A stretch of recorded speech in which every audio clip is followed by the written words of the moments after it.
Hello, and welcome to the My Amazon Guy Friday live Q&A. My name is Noah Wickham, and I'm our sales director here at My Amazon Guy, and I am here to answer any and all of your questions. So if you have any, throw them in the chat now, and we'll get to them as we get to them. Couple of quick things today. If you have not already, we're going to throw a link in the chat for Jungle Scout. We recently did a promotion with them, and we did a giant webinar for their seller week this week. So if you haven't already signed up for that, go sign up for it. Tons of great information over there. So sign up for that. Secondarily, we released a music album. For those of you that do not know, we actually released a music album that you can now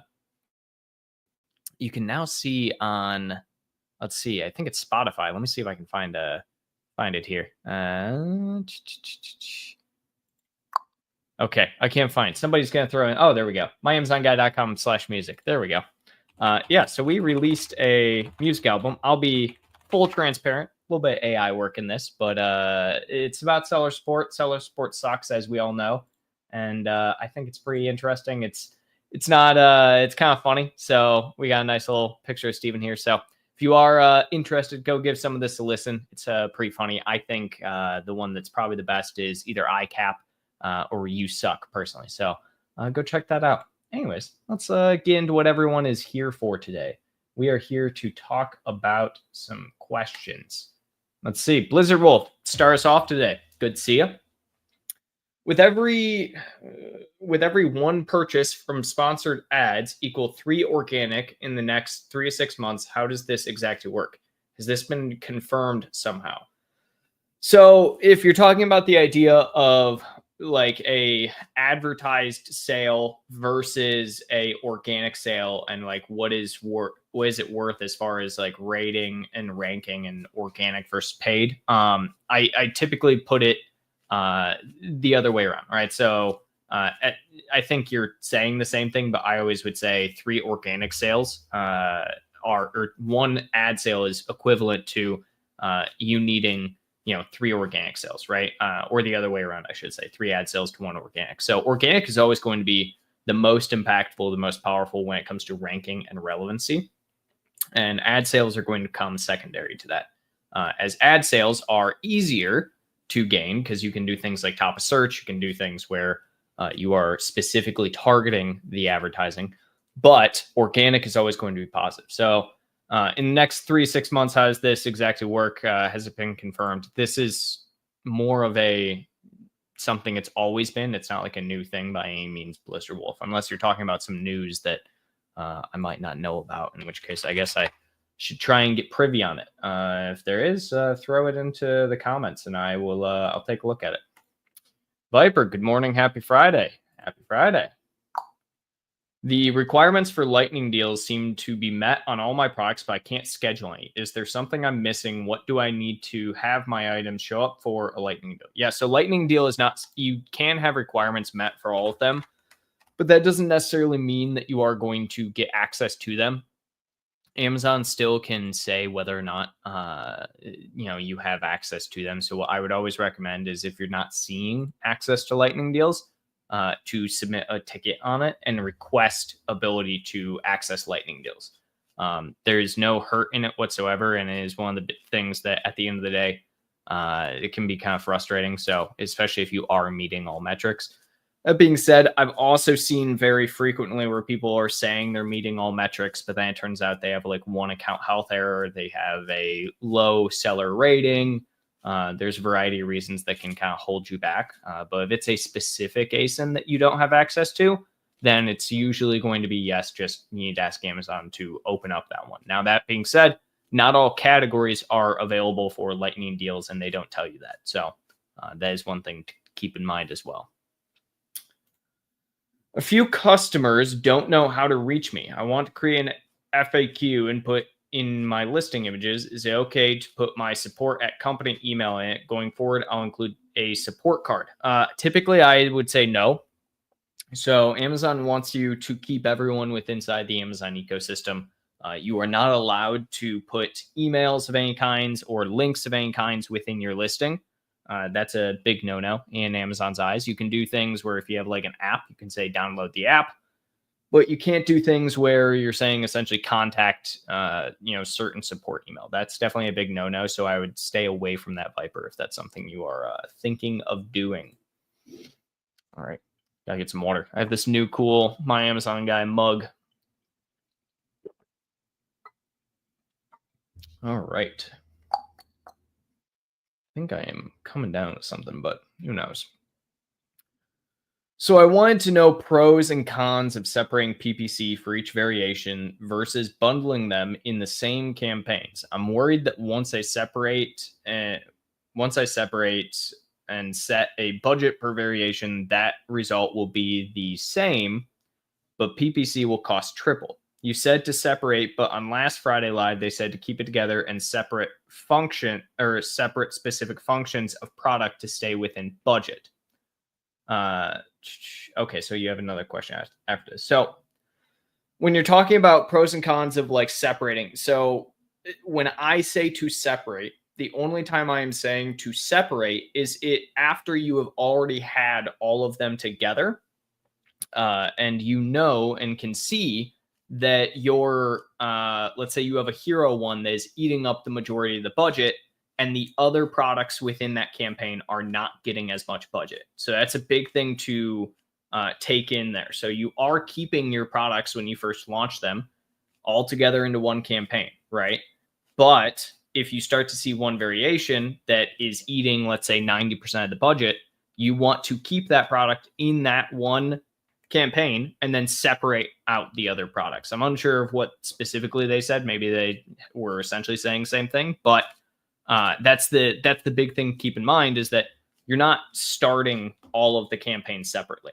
So that's the thing to keep in mind here, Richie. Start with one, see what is going to be working, and then separate out the others. Hope that, I think, clears some things up. If I day part, I will prevent wasteful spending, but is it best to do that when I've already indexed where I'm already bringing in organic sales during the time I paused PPC? When do I know if I'm in a position to day part without affecting my overall sales for the day? Day parting is always going to be useful. It's not a matter of if it affects your overall sales. You can download reports to essentially see the hour by hour for your campaigns, and that will tell you essentially, does your ACOS rise, let's say, from the normal times would be around 2 to 6 a.m.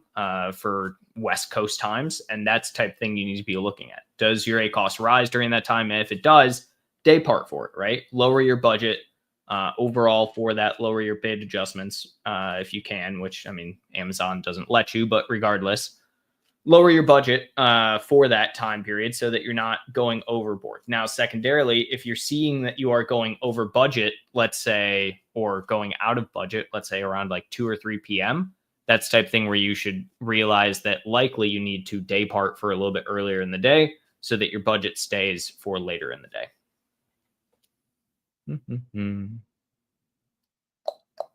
Let's see. Abdullah.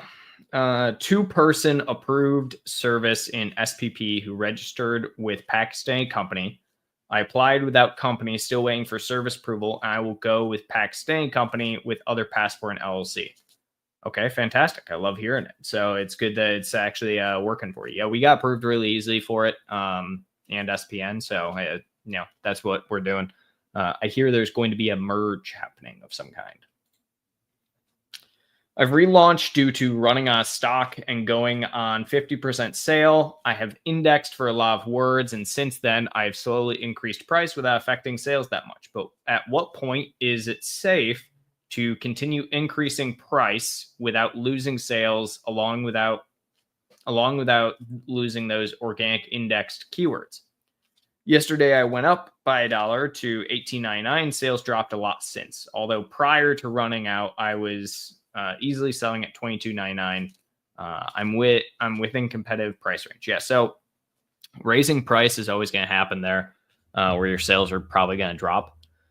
But if you're not seeing as much sales as you were at 22.99, the likelihood there is that it could also just be a matter of your advertising is targeting differently, right? Because of the fact that you did that. So, big thing that I will always say there is, if you're going on a 50% sale and you're worried about running out of stock, or you're worried about indexing, don't. So the big thing when it comes to indexing is just sales velocity in general. So you're not going to lose sales velocity if you are, or you're not going to lose indexing as long as you have sales velocity. You lose indexing over time by your product not even getting any form of sales velocity comparable to a keyword or a category. So that's how you end up losing indexing over time. You need to continuously have that within your backend SEO and search terms as well. When it comes to the advertising side as well, if you're looking at kind of pulling back on that, and you're saying, is it safe to increase my price? Yes, but you're probably going to need to increase your advertising in the short term so that your organic can grow and so your ranking can grow there as well. Let's see. Jeff, good to see you. I understand that Amazon takes issue with companies that have Amazon in their name, but what about companies, specifically sellers on Amazon, that have AMZ in their name? Thanks. Yeah, that's a big no-no. I have seen it many a times. Amazon will definitely take down your account. AMZ is trademarked. That's an issue. So it can't be any likeness to Amazon. So you can't do Amazon. You can't do AMZ. You can't do, Amazon Amazing. I mean, if it has a likeness to like Amazon, they don't want you to have it because they don't want to confuse sellers at the end of the day. That's like their entire thing, right? They're afraid that people are going to abuse it to try and act like Amazon, even if you're not planning on acting like Amazon. So I would just stay away from anything AMZ or Amazon related. The only thing is, maybe if you have a trademark for like AMZ something, but realistically, even still, I've seen Amazon just not care about the trademark and be like, sorry, get a new trademark. So keep that in mind. Roy Chi, my variations all have the same text for title, bullets, and description, but all have different alt texts for their individual Premium A+. Will Amazon index each ASIN under the parent or individually? Helium 10 Cerebro has the same indexing for each variation. Yeah, they're going to show. So Helium 10 works off parent. So that's something to take in mind here when you're looking at Helium 10 a lot of times, is it's going to be pulling from a parent level for any of that. That's why, for instance, when you do like X-ray on a ASIN on Amazon, it shows up the same sales velocity for each of the different child variations because it's showing a parent level sales velocity. So that's how Helium pulls data. They can't pull data for indexing and ranking individually on child ASINs. That being said, what I typically would say is each child variation can have its own indexing and ranking, but those also typically will show all together from a parent level variation. So you're kind of indexing and ranking for all of them at the same time, but they also all have their own individuals. So hopefully that kind of solves that dilemma. Not done questions today, guys. If you have questions, throw them in the chat. I am here for at least the next 45 minutes to an hour. Actually, probably about 45 minutes because I'm gonna hop on Todd Welch's show here after this. But throw your questions in the chat so we can so I can answer them. Deborah, is there a percentage of increase on sales price you should try first? 5, 10%, etc. Yeah. So Deborah, if you try and increase your sale price on any type of product or your overall listing price on a product by more than 10% in any given period of time, a lot of times Amazon is going to end up suppressing your listing for a high pricing error. Why? Well, because Amazon doesn't want you to increase your actual cost or your actual listing by more than around 10% of the average selling price in the last 30, 60, 180 days. So that's the type of thing that you need to consider. So usually my best rule of thumb is 8 to 10% per week as you are still getting sales velocity. The point there is that you're trying to slowly raise your average selling price. I have worked with some sellers who have screwed up in the past and they had a listing for 50% of what their actual list price should be for far too long. made their average sale price super, super low. It got to the point where at one point we were raising the price or the actual listing cost of the product, the retail price, by cents every couple of days, like 1, 2, 3, 4, 5 cents, just to try and get that price up a little bit more and try and get that average sale price up more. So absolutely, it's going to be a pain, but 10% to start and then just lower it down if you see yourself get a high pricing error until it allows you a new price. More water. I'm out of breath today. I don't know why. I think I might be slightly sick or something. So we were in Mexico last week, and you know how travel goes and getting sick and whatnot. I don't feel sick, but never know. Hi, buddy. Hope you are well. This is a funny one to read, Pro Hall, right after I say I might be getting sick or something. Hi, I have 4 years experience of Amazon. My dream is join your agency. How can I? Head on over to myamazonguy.com/jobs, I think. Maybe also there we go. /jobs. You can apply there. We have tons of positions open. We're hiring all the time. If you don't have experience, we have internships. So we can, set you up with an internship as well. Happy to have you. Roichi, sorry for all the questions. No worries, but no one is asking. Look, as long as somebody's asking questions, I will stay around here. If we don't get any questions, I'm kicking the road, Where do I find the PPC cost per hour and sales per hour? Can't find the per hour section. Yeah, so you have to, let me actually see if I can pull this up on so far, campaign manager. So for reference, Richie, it's not going to be in the actual advertising section. You're going to have to download a report. I'm trying to remember which one it is. I think you can only do it for sponsored ads. Let's see. I don't know if I have the ability to download it here. That's annoying. Let me do this, Roichi. This is a good topic actually for me to record a video walkthrough on. So let me do that because I don't think I can do it from this account. But you can get your hourly data. The thing is, it's not really hourly data. It's actually more like every 12 hours, but it gives you a understanding of your day to day. So let me record a video on it. We'll post it probably sometime next week. I would imagine like Wednesday, Thursday. And it'll go from there. Sound good? Pro Hall. Let's see. When shipping products to Amazon FBA, what is the best approach? Sending to the nearest warehouse for faster check-in times, optimizing shipments across multiple Amazon warehouses, or allowing Amazon to handle distribution for you? I think it depends on what you're needing to do. I always personally just liked shipping it to the closest warehouse just because it's cheaper, less shipping cost. With Amazon's new inbound placement fees and whatnot, it kind of evens out. I got to be honest. Like there are softwares out there that you can utilize that will help you figure out like the best cost analysis for what you should be shipping. That being said, don't use any of the ones that like allow you to pick warehouses.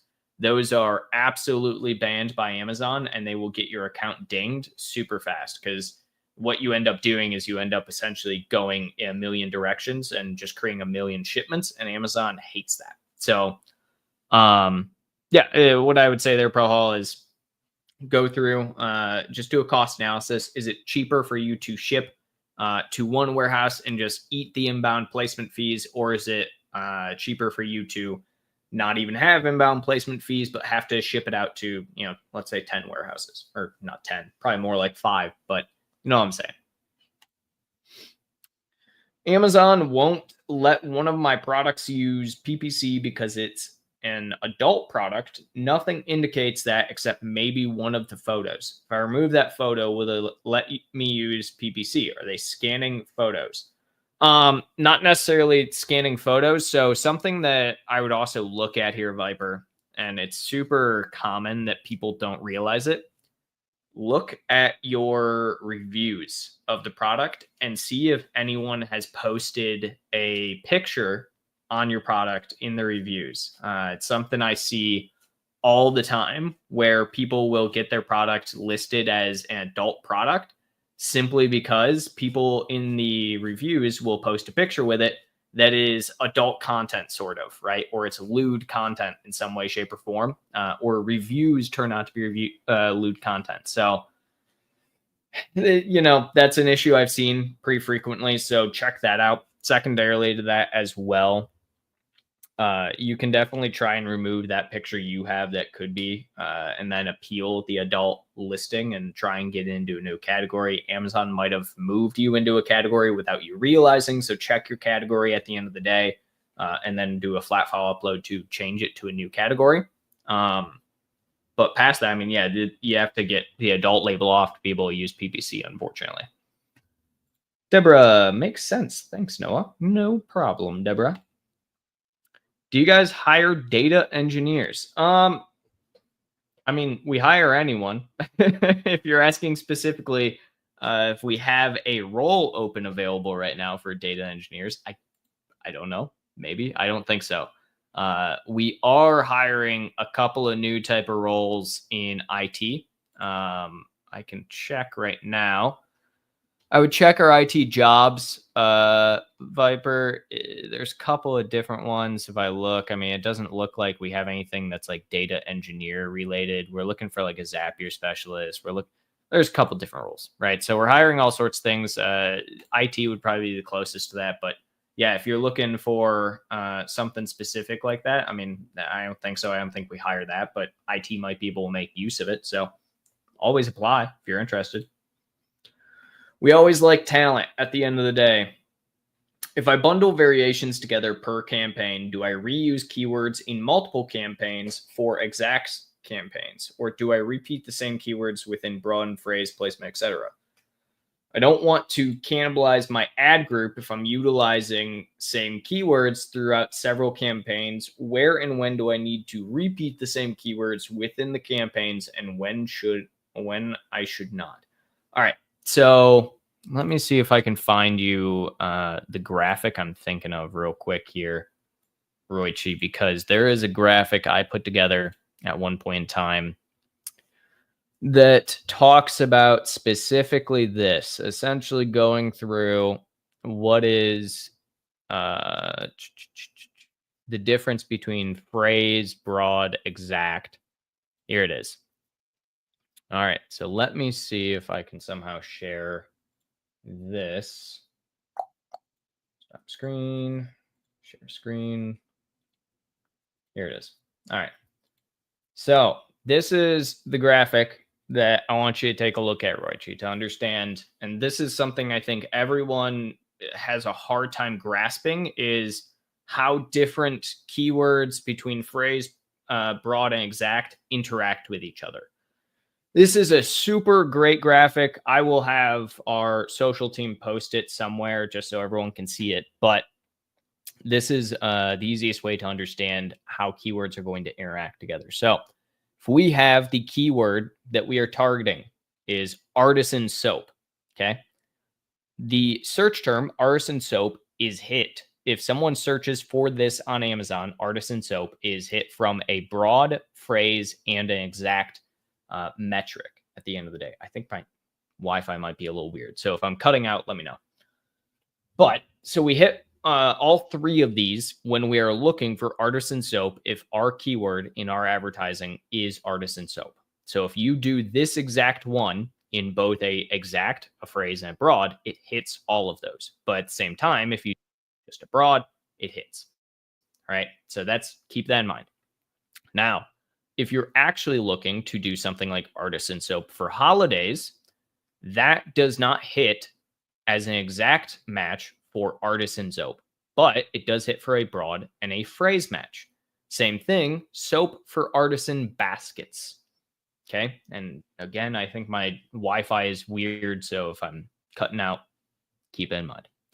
So soap for artisan baskets. We have a broad as a match because we have soap and we have artisan from our artisan soap.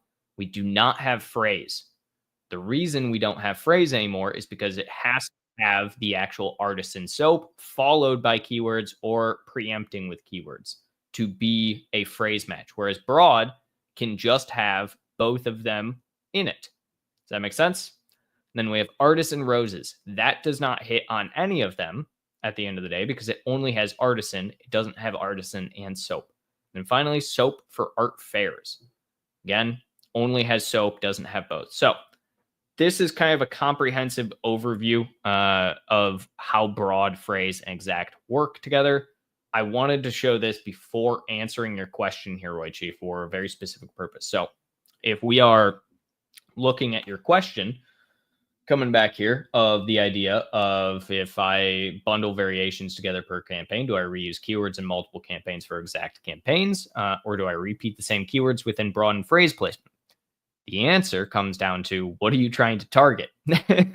So if you're doing the exact keyword, it does not matter if you are doing a broad, a phrase, or exact, but you need to understand that doing broad or phrase is going to change what you are targeting from an overall standpoint, right? So it's not a matter of you're cannibalizing in either way, but if you use the exact same keyword in a exact phrase and broad, you still have the ability to hit on those keywords across the board for all of them, regardless of what you're doing. So how should you really structure it? I would typically still just hit it from an exact. If that's the only keyword you're trying to hit, just do an exact for that exact target, right? But if you're trying to, try and hit more things, then yes, add broad and phrase in there. But that's the big thing you have to understand at the end of the day. I like phrase in this scenario, by the way, a little bit more than broad.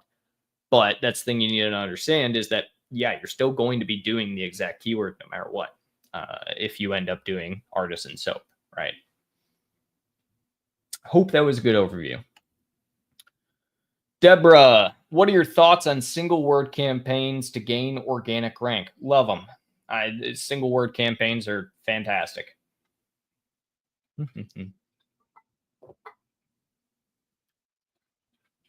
What is the new thing that we should not miss on Amazon as a seller in 2025? Please tell some. Ooh, I actually love this because I just recently made a post on LinkedIn about this exact thing. So if you're not already following me on LinkedIn, please do. I post stuff there all the time, but let me share this. Here we go. So come check this out. So this is the post that I did. I think I posted it yesterday, the day before, but here are my Amazon seller ins and outs for 2025. Here are essentially the 5 things, and you guys probably can't even read this. That didn't even help. But essentially, I think off Amazon marketing is in this year. I think prioritizing tacos and POAS is in this year. So profit margins, basically. Focusing on your customer packaging, so customer journey. A really, really big thing I'm focused on for things like review generation, adding custom banners. So rather than just doing focus on single keyword for CTR, add custom banners to update the amount of information on your main image. And then finally, sponsor brand and videos to try and gain some market share. I think they are a little undertapped, a little underutilized, but those are like my 5 things that I think are majorly in this year comparatively to a lot other lists that I've seen. They're pretty much just half-baked. Unfortunately, due to running out of inventory in January, not getting it checked in till end of February, I continue to get returns, increasing my return ratio. And now I got the return badge because I'm 2.6% over my limit. I'm selling now, but what is the sales/return ratio for me to know how many I need to sell to get that badge removed, and how long will that take? My return cap for my category is 10%, and I have 71 reviews at 4.6 rating for reference. So the thing that I would tell you essentially there is you need to check on your actual return portal. So on the FBA return portal, it will actually tell you what the category average is for you. So if you're saying 10%, you already have your average, right? So you're talking about, so your return cap for your category is 10%. So you need to, it's not a return ratio, it's percentage, right? So how many products do you need to sell? Okay, you need to sell 100 products and only 9 of them can be returned to be below that ratio. And then eventually after a 30-day clearing period, of keeping below that ratio, that 10%, you'll end up getting that badge removed. So hopefully that is kind of where you're looking, Richie. Deborah, what inventory tool do you use for Amazon? I don't. I mean, we use Merchant Spring a lot of times for understanding inventory. If you're looking for more specific ones for like single sellers, Seller Board is a great one. Vico is a really good one. That one is actually owned by Amazon now. Vico is really good, and I think it's free as well. So Vico is really good. I like Merchant Spring, Seller Board, like I said. But at the end of the day, Amazon has a halfway decent inventory management tool, so use that as well. Let's see. Craig, are there ways to expedite that timeline? If so, what are they? What do you mean? So what timeline are you talking about, Craig? Am I missing something here? Maybe. I don't know. If one of the people on the back end here knows what timeline we're talking about, pull it up for me. Give me a reminder. If I merge a product variation to another parent SKU, will the reviews also migrate? Yes. So you need to, if you're talking about merging two listings, that's a bit more complicated because you need to make sure Amazon actually merges the reviews as well. If you're just talking about adding a product variation onto a parent SKU, yeah, the reviews come with ASINs. So reviews aren't attached to parents. They are attached specifically to the child ASINs. So you can, pick and choose and remove a child variation all the time, and it will take its reviews with it and be a standalone. Here, it's 10 reviews. Okay, let's add it to this. It's 20. Take it away. Here, let's add it to this. There are 30, right? So, yeah, absolutely, you can do that. Gabriel, I want to put a flyer with a QR code to my brand store in the packaging of my products going to FBA. That's fine, right? There will be no mention to my business website, etc. Yeah, absolutely. If you're just redirecting someone back onto Amazon, heck yeah, that's fine. I mean, you can even technically redirect them to your own site. That's fine to do at the end of the day.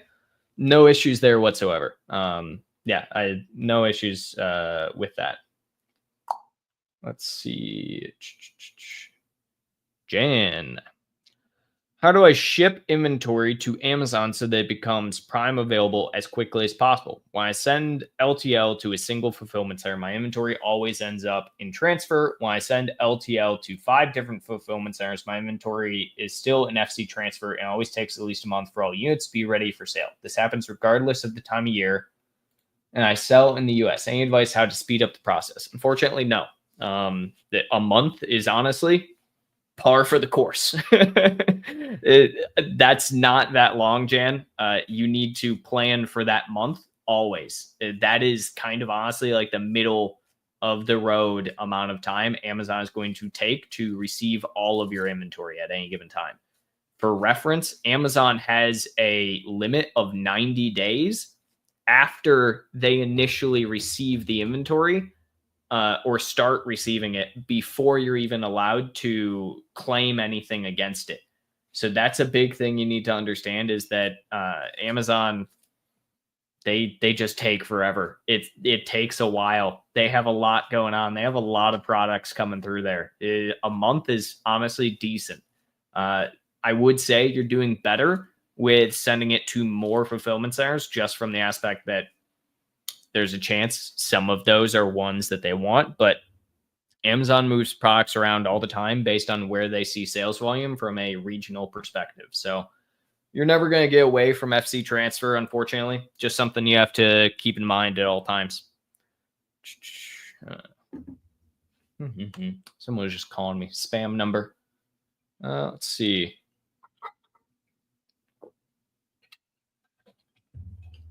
I'm really hoping that you guys don't hear like a weird gulping noise when I do that, but either way, I suppose. Is it a good idea to I have a bunch of water on my mustache? Is it a good idea to purchase Helium 10 Diamond Plan for 1 month, then optimize the listing fully as can afford for 1 month only? Also seeing very slow sales. Is it due to March as a month? Usually not. March is a pretty decent month. We're starting to get into the spring season. We're out of winter lull. People are more apt to be buying, etc. So March is usually actually a pretty good time of the year to kind of get some sales velocity. I would absolutely, if you have the ability to do the Helium 10 Diamond, do it.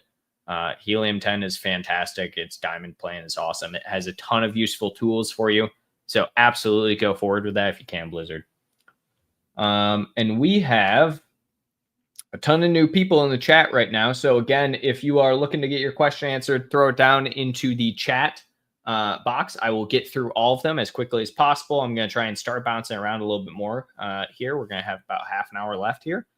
Secondarily to that, if you haven't already, I'll have our team post in the comments. We just got done with the Jungle Scout Seller Week. If you haven't signed up for that already, go ahead and sign up for it. Get the playback for it. It has a ton of useful information for sellers of all sizes. So absolutely go ahead and sign up for that. And looking forward to seeing you guys see my spot there as well. I talk all about like DSP and advertising on there with a couple other guys. Super grateful to be on it. It was a great time chatting with all of them. So go sign up for that. Now back to our questions.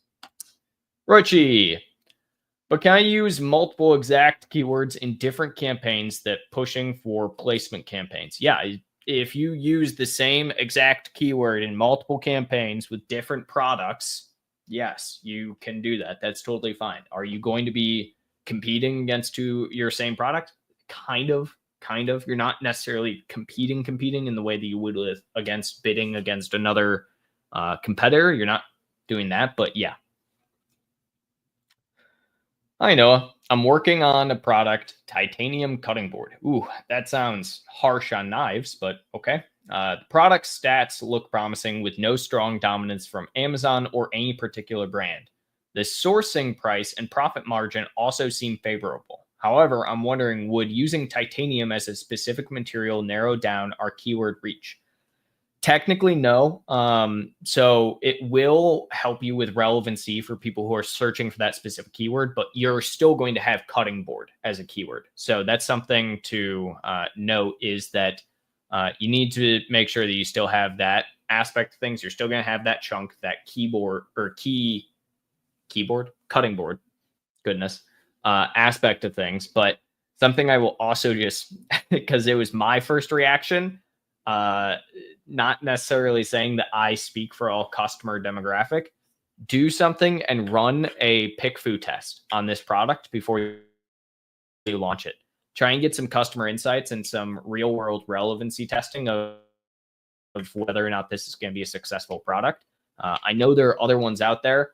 I also know that a lot of metal cutting boards, whether it's steel or stainless steel, titanium, aluminum, doesn't matter what they are, a lot of metal cutting boards have a very high negative review percentage, specifically because they dull the ever-living crap out of knives.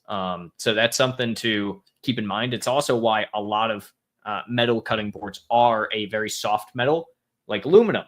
But the issue then is that the cutting board itself gets scratched up a lot by the knife. So these are things that are super niche product specific to think about, that are where my brain goes when I'm looking at launching a product. How do you work out keyword relevancy? If a campaign is getting hundreds of hits on a keyword, gifts. Yeah, I mean, gifts is a super, I guess, general keyword, right? So of course you're going to get tons of hits on it. Is your product giftable? I don't know. So that's not the type of thing that you look at for relevancy, right? So that's the type of keyword that is so general that it could be nearly any product ever, right? This is a gift. This is a gift. This is a gift. Do I have another? This is a gift, right? So these are all things that could be considered gifts at the end of the day, but you're going to get a ton of hits on it. If people think it's a good item to give to people, that does not mean you're going to have good conversion. So a keyword like gifts might have high relevancy for pretty much every product, but that doesn't mean it's a super high converting keyword as far as it goes. So that's relevancy comes down to a mix of, yes, clicks and conversion. It's not just if you're getting a ton of hits on it or not. It really comes down to the overall picture. Are you getting the impressions? Are you getting the clicks? Are you getting the add to carts? Are you getting the purchases? ICAP.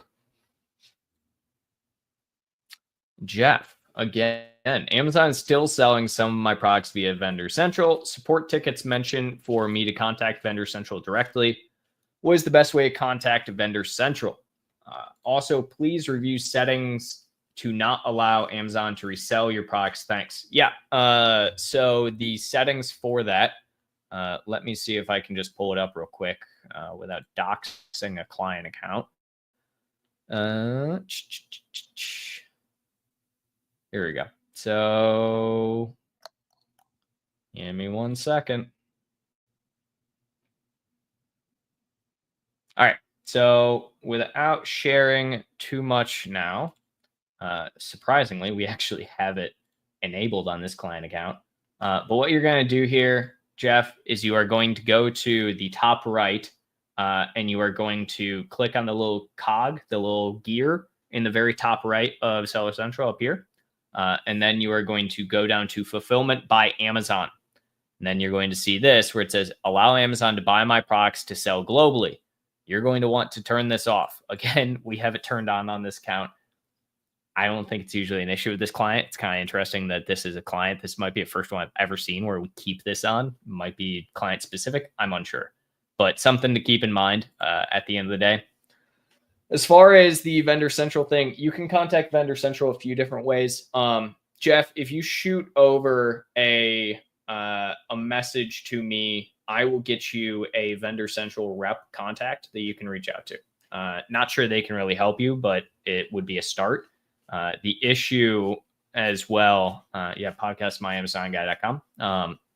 The issue as well here is going to be the fact that Vendor Central, since you don't have an account and they are probably getting the product from someone else, may not care at the end of the day. So it's kind of hard in that capacity, especially if the product is being sold by someone else to Amazon. So I'll get you somebody to talk to though.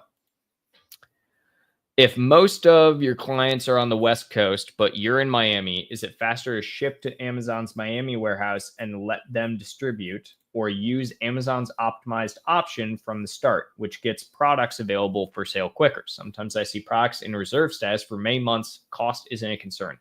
I would probably look at doing as fast as possible. So getting the ones for, whichever one's going to be the fastest. So the optimized option from Amazon.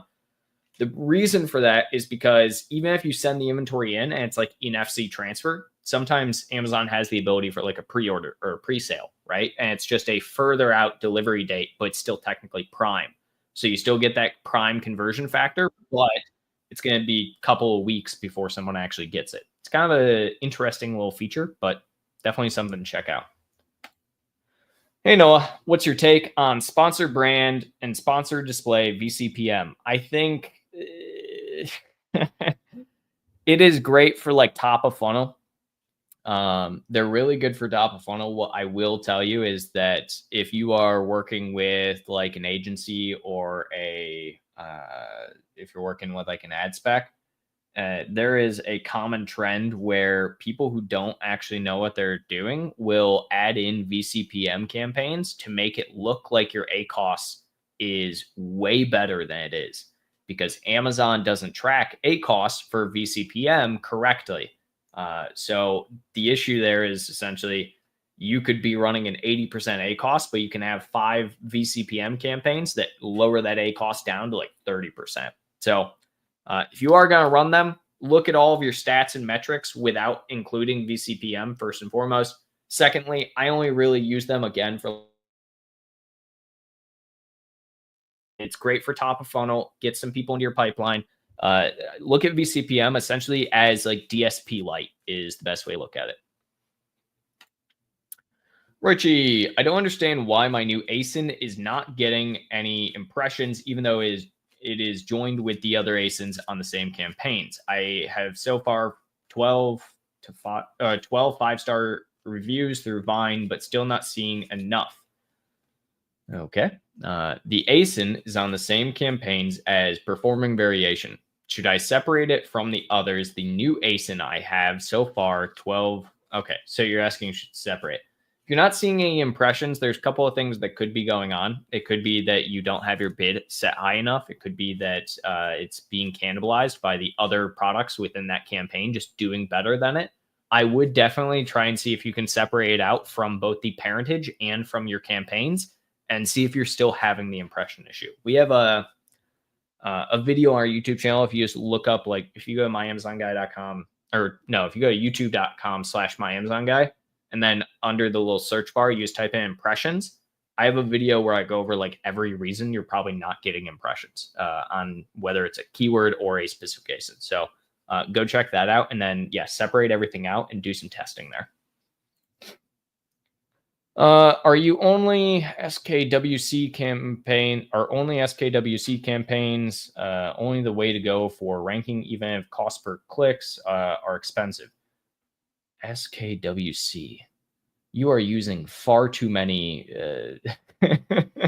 TLAs. If you guys haven't ever heard 3-letter acronyms, you're using far too many TLAs right now for me. I don't know what SKWC. Search keyword something.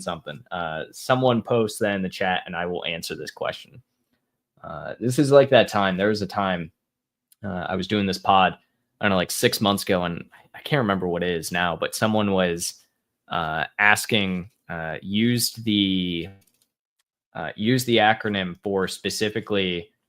Oh, see, now I always thought I would remember it because this. It was something along the lines of like pricing. It was a super easy acronym to remember, and I just couldn't I didn't know what they were asking in the slightest for some reason. I just couldn't think of it at the time, and I feel like this is going to be a similar scenario where someone's going to post it, and I'm going to be like, what? Let's see here. Next question, Ricardo. Why, despite I have a bid around the suggested bid and a modifier for top search of 80% and rest of search 40%, lately my ASIN is put in product pages? Is owned by a competitor bid? Yeah. So if you are still seeing your ASIN in product pages, the issue is your normal bid amount. So it's close to the suggested bid. The point of placement modifiers and the fact that they go up to 1,000% is to avoid this exact thing, right? So it's clear that no one else is wanting to be on product pages either. So if you don't want to be on product page, lower your ASIN, your actual bid for the keyword down way lower. It should not even be close to the suggested bid. And then modify your top of search and rest of search by what you want your actual bid to be. So let's say the suggested bid is $1 and you are currently sitting at, I don't know, 95 cents. Lower your actual bid down to 10 cents and then put your top of search up to, what would that be? 1,000%, right? And that would put you, well, actually, is that? I did too much math right now, but you get the point that I'm making. Is the only reason you're hating product pages is because the bid you have set is good for those product pages, whereas top of search and rest of search, it's not good. So suggested bid works off of all of those placements. I get some water first. All right. How is TCI on supplement done, and what is cost normally? Is this compliance? I imagine you can do it through the manage my compliance section on Amazon. So they have a little section now. You can find a specific compliance official that you can work with that will just send everything directly through to Amazon. So they'll usually ask for, a certain number of units, whether it be 10, 15, 20, sometimes 50 that you have to send in. They'll do the testing on it, send everything on over to Amazon. Compliance is way easier than it used to be. Just go to Compliance Central. I'm at a halt. Done well in Q4, but Q1 is killing me with low sales. I've invested in a brand store video of mine, more variants, planning on Helium 10, better listing, but how can I grow my brand? The one thing you didn't mention here is advertising. So you're doing a ton of things, Blizzard, for essentially increasing conversion. So you have a better brand store, fantastic conversion. You did Vine, so reviews, awesome. Conversion, more variants, awesome. More options to convert people. Video, awesome. Helps people understand the product, converts them. You're not talking about two major things. Impressions, clicks. Conversion means nothing, right? If you don't get impressions and you don't get clicks. Focus on your main image and your title for the clicks. And then on top of that, focus on getting impressions. If you increase your total impression share, which comes from two places, increasing your advertising, and then on top of that, increasing the amount of indexable SEO on your listing. So update your SEO on the back end, search terms, and on the front end, copy. And then secondarily, add some new areas of actual targeting from an advertising perspective in there. Is 1,000 sales per 1,000 sales per month easy to sell? Salesperson month easy to sell? I think you're asking if it's easy to do. Also, we got another chat spammer, guys.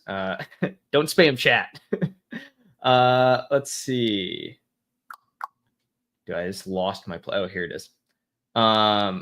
Yeah. So is 1,000 sales per month easy to sell?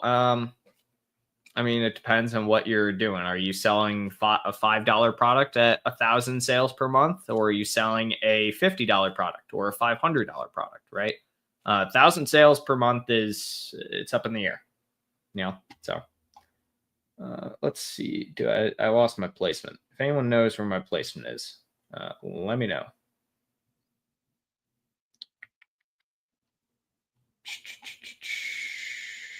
Maybe here? I don't know. I'm just going here. We'll call it good. It wasn't removed. The FBA return is 6% for past 5 weeks. Do I have to wait 3 months for short-term return percentage? Do I need to call them? I would call them to try and see, but realistically, yeah, it's likely on a 90-day cycle, Roichi, because that's how return percentages are calculated. So it's the type of thing where every single time a return will stay on there for 90 days, right, affecting your return percentage, and then once 91 days hit, that return pops off, right, and then so on and so forth. So you have to continuously keep that up for that allotment of time. I believe 90 is the typical. I think for like OTDR, it's going to be 60 days technically. So that's the difference there. Can we get reviews to ask friends, family purchase? No, never. I mean, is it legal? Yes. Are you going to get banned on Amazon for review manipulation? Also, yes. Vico is the best. True that for inventory management. Yeah, I love Vico. I actually got to be one of the original beta testers for Vico, funny enough. Maybe getting around 50, 100 sales per month in UK for a $12.99 product, but in Q4 sold 700. Do I need to spend more on ads for competitive keywords with high A cost to rank organic in the future? Yes. Likely yes, but it also sounds like you have a very seasonal giftable product around the winter and around Christmas and things like that, which is very common for Q4 to be huge. Do not expect Blizzard for your Q4 when you get a giant sales bump to become your average. Everyone drops off. I know brands that make up 80% plus of their entire sales in just Q4. It's very, very common. You are not alone in that capacity. Do not worry if your sales are just, abysmal compared to Q4. That is a very common thing. What you want to focus on is keeping back. Again, you said 50, 100% sales per month beforehand. Cool. Try and see if you can keep around 150. See some growth year over year, even if it's just 50 to 25, 50%. And that's what I will consider to be good at the end of the day. Here's Craig. What lead time are you telling clients for inventory that gets picked up at their warehouse via LTL and sent into Amazon? What are you telling clients when that inventory would be available for sale? I mean, it depends on who is transporting the product, right? So, I mean, typical lead time for any LTL is about 7 days, right? So from the time it gets picked up to the time it gets to Amazon's warehouse, it's going to be about a week. That's pretty common. If Amazon is Q4, it's going to be longer, right? Everything is longer there. Amazon's actual full time frame in which they can receive product is about 90 days once they say that the product has arrived at the warehouse. But average time, 30 to 45 days for all the units and all the inventory to be checked in at all of the warehouses and all transfers to be done. That's about average, in my opinion. Really fast is 2 weeks. And that's only if you're doing like one single product that it's, I don't know, in case packs type of thing. That's usually faster than a bunch of individual units at the end of the day. All right, guys. Unfortunately, there are a ton of questions. I really want to keep this going, but unfortunately, I have to bounce out here. I am actually heading on over to Todd Welch's podcast. I will probably just stream it as well on here on our My Amazon Guy YouTube channel. So if you guys are interested in checking that out, we'll go live probably in the next 5-10 minutes or so. Tons of questions here still. Again, I'll be back next Friday at 12 p.m. Eastern for anyone who's wanting to join. If you haven't already, again, go check out the Jungle Scout Amazon Seller Week stuff. We have a link down in the comments where you can sign up for that and get the recording. Great content there, great learning opportunity. If you guys are interested in any more learning opportunities or anything, hop back on, like I said, next Friday, and we're going to be doing a giveaway as well. For some coaching hours. So if you are interested in that type of thing and interested in getting some one-on-one coaching or just a ASIN review or anything, come back next Friday at 12 p.m. Eastern, and we'll be looking forward to it. So hope everyone has a great weekend, a great week ahead, and thanks for joining today, guys.